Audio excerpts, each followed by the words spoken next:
的屋内教会。然后因为我们的教会是一个就是在小部落里面的教会，所以我们教会本身也是规模是很小，对。然后我们现在如果正在上教会的，应该就是中年老人，应该也是没有，有时候没有10个。然后今天就是我们带来的就是今天我们带来就是我们教会的青少年一起来这边，就是跟大家交流。对，然后因为我们的规模很小，所以我们没有分很细，说主日学跟那个青年团契，所以我们今天就是从最小的就是9岁到我就是22岁都有，所以从国小到大学生，对。然后我们这边大部分都是那个高中生比较多。然后我们今天就是因为大家就是很有心想要学习，因为我们也都希望在这边学到好的东西，我们要回去就是要振兴我们的部落跟教会。然后我们也希望来这边就是交流我们的兴趣，我们希望用打篮球来团结就是我们自己，然后同时也是要就是跟你们吸取一些经验这样。好，谢谢大家。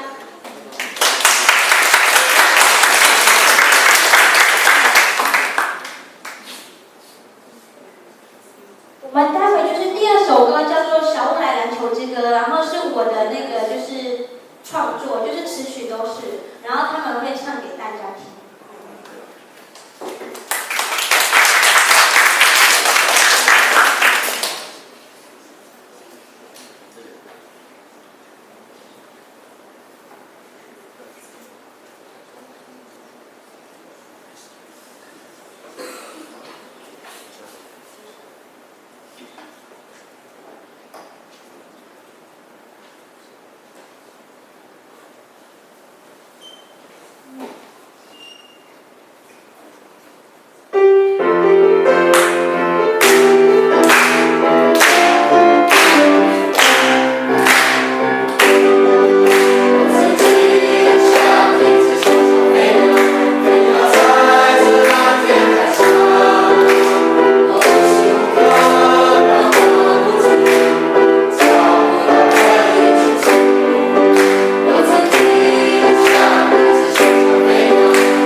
年轻活力的部内教会青年们啊，这是